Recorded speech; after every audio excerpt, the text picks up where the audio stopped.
여기 시청에서 성실히 근무하는 한 공무원이 있습니다. 언뜻 보기엔 범죄와는 전혀 관계없을 것 같은 생김새죠. 하지만 모범적인 공무원이었던 그의 삶은 한순간에 바뀌어버렸습니다. 그의 이름은 오키쿠라 카즈오. 오키쿠라는 대학 졸업 후 여러 직장을 거쳐 아키르노시 시청의 보험연금 부서에서 지방공무원 생활을 했습니다. 그의 근무 태도는 굉장히 성실했고 진지했으며 자기보다 어리거나 서열이 낮은 사람에게도 늘 정중한 말투를 사용했다고 하네요. 게다가 공무원 동료나 부하가 일적으로 고민이 많을 땐 진지하게 상담을 해주는 등 굉장히 의지가 되는 상사이자 동료였다고 합니다. 그는 안정적인 직장에 근무하며 가정도 아이도 있었기에 범죄와는 전혀 연이 없어 보였습니다. 그러나 단 한순간의 판단 미스가 그의 인생을 송두리째 흔들어 놓습니다. 그는 정년을 기다리지 않고 27년간 근무해온 시청에 사직서를 제출했습니다. 퇴직한 그는 그간 모아둔 돈으로 술집을 개업했는데요. 이 창업이 그의 인생을 꼬이게 만든 원인이기도 했습니다. 공무원 생활을 오래 해온 터라 술집 운영은 결코 쉽지 않았고 결국 가게는 늘 적자를 기록하게 되었죠. 이 스트레스로 인해 그는 해서는 안 될 일에 손을 대게 됩니다. 바로 내기마작에 빠져버린 것이죠. 그가 했던 내기마작은 30분에 10만 엔이 오갈 정도로 액수가 컸고 나아가 마작뿐 아니라 불법 스포츠 도박에까지 손을 댔다고 하네요. 결국 그는 빚을 지게 되었고 그 액수는 점차 불어났습니다. 최종적으로 그가 떠안은 빚은 4,700만 엔에 달하는 금액이었는데요.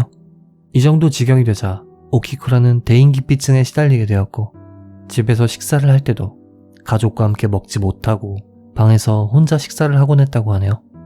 하지만 이런 생활을 지속한다고 해서 빚을 갚을 수는 없었기에 그는 한 가지 아이디어를 떠올리게 됩니다.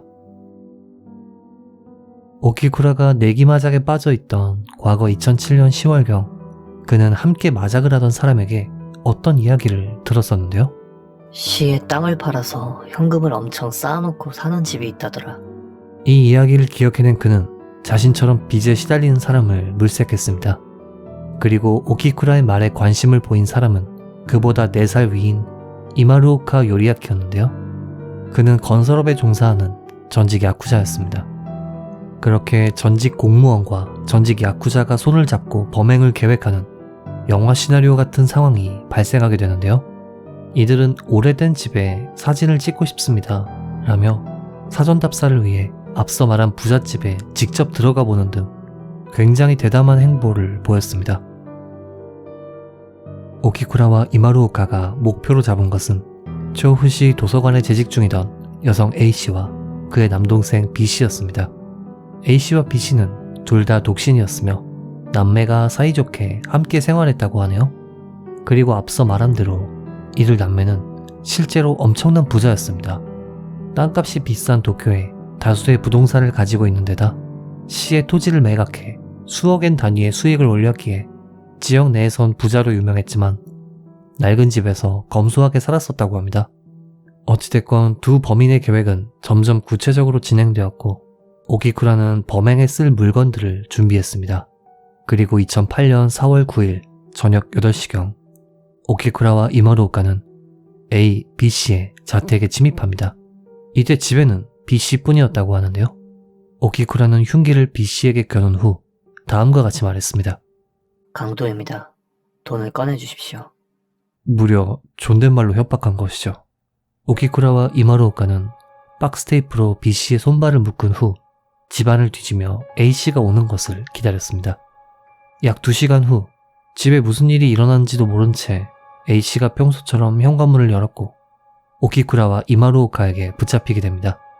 오키쿠라는 다시금 흉기를 겨눈 채 다음과 같이 말했다고 하네요. 저는 강도입니다. 돈을 가지러 왔습니다. 이들은 이후 테이프로 A씨의 손발을 묶은 후 집안을 뒤져 현금 약 35만 엔과 현금 카드를 발견했습니다.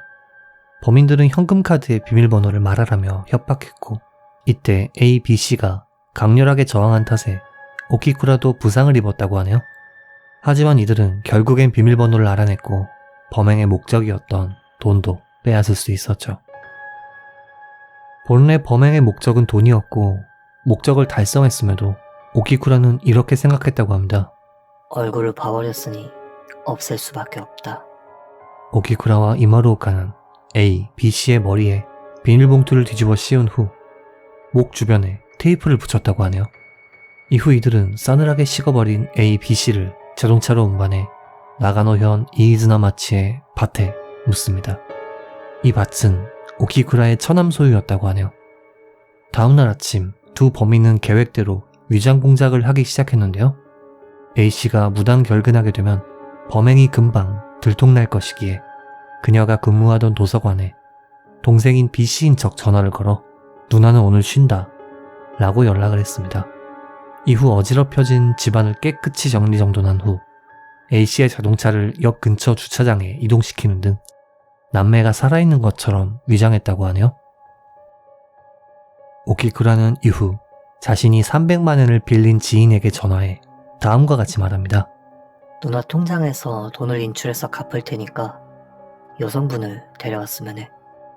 거금을 인출할 경우 본인이 아니면 인출이 불가능하기 때문에 A씨인 척 연기할 여성이 필요했던 것이겠죠. 지인은 여성을 데리고 오키쿠라와 합류했고 3명은 타치카와시의 한 은행에 들렸는데요. 오키쿠라는 A씨 명의의 3개의 통장, 인감 도장을 건네고 A씨의 이름, 생년월일을 알려주며 창구에서 통장의 금액을 전부 인출해달라고 지시했습니다. 하지만 여기서 오키쿠라의 계획에 없던 일이 발생합니다. 인출을 담당한 여성이 생년월일을 잊어버린 것이죠. 결국 본인이 아닌 것이 창구에서 들통나버렸기 때문에 인출은 불가능해졌고 이에 지인은 누나한테 위임장을 받아오면 되지 않냐 이야기했지만 진짜 누나도 아닐 뿐더러 A씨는 이미 없는 사람이었기에 위임장을 작성하는 것은 불가능했습니다.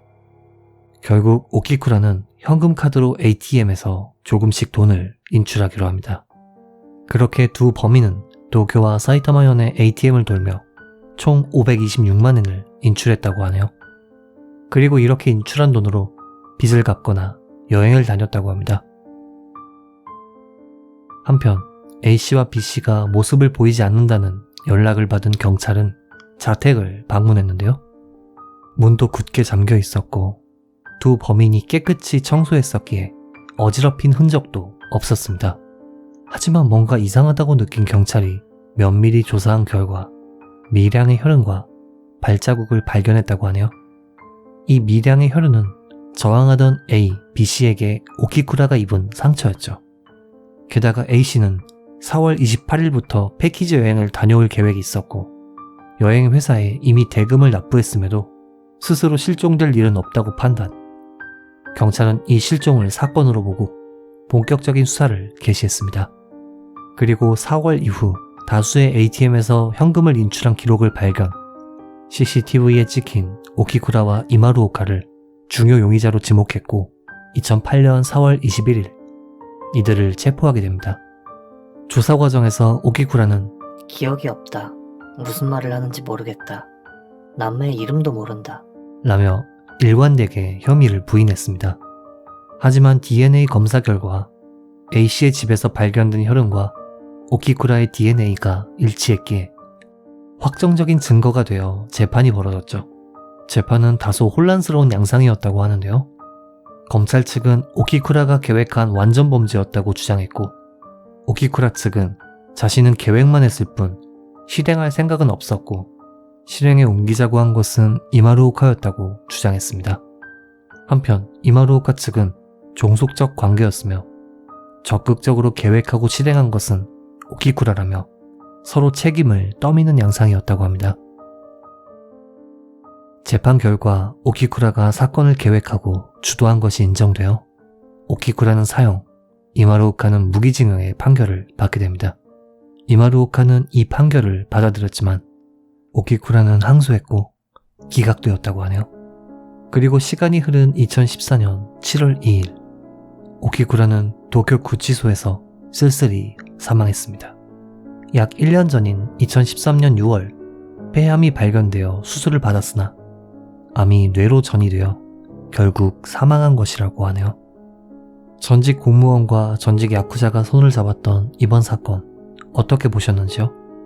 검소하게 살던 두 남매분의 명복을 빌며 영상을 마칩니다. 금이사였습니다.